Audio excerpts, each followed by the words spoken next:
Former advisor to the office of Israeli Prime Minister Benjamin Netanyahu. Ruthie Blum, good morning. Good morning. We appreciate your joining us, especially on a day like today, where we're trying to figure out how does Sinwar's death affect the ongoing war in Gaza, as well as the significance of his death. Well, first of all, everybody is cheering in Israel and mostly abroad as well.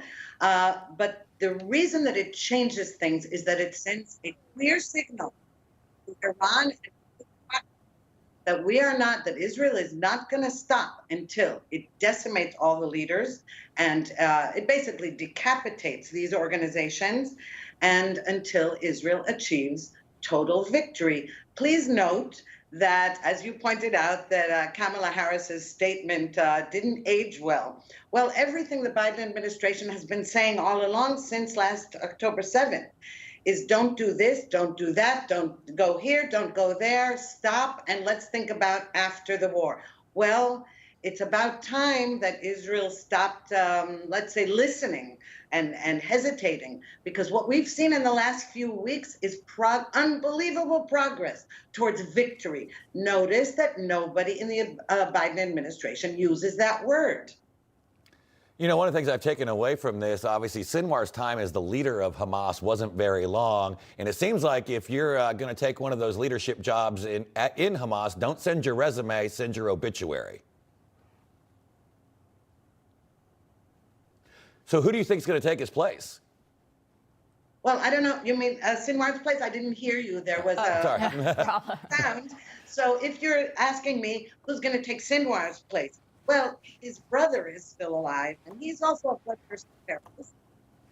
But it's not clear. And the point is that this, you know, if you look at Hezbollah leaders, after Hassan Nasrallah, the Hezbollah chief, was eliminated, one by one, his replacements were also eliminated. And at this point, nobody wants to fill that role because they're afraid that they'll be next. And they're right to be afraid. I think that the Iranian mullahs also have to be afraid, because this is the time now, again, as I said before, to decapitate these terrorist states and organizations. Definitely. Following Sinwar's death, though, Hezbollah says it will escalate its war in Israel. Just the other day, we saw 5 IDF troops die in operation in southern Lebanon, bringing the total death toll to 55 on Israel's northern front. What do you think this escalation could mean? Well, I don't even know what they mean by escalation. I don't think you realize that every single day, all day, every day, Hezbollah is firing rockets into Israel, and drones and missiles. Now, one of the reasons maybe when they use the word escalation, maybe what they mean is they'll fire more rockets on central Israel, like Tel Aviv.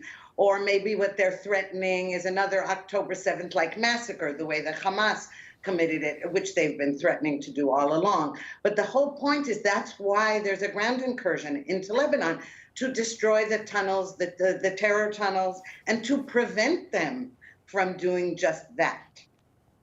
Ruthie Blum, thank you for joining us this morning. Appreciate it. Thank you so much for having me. Well, up next, All Rise.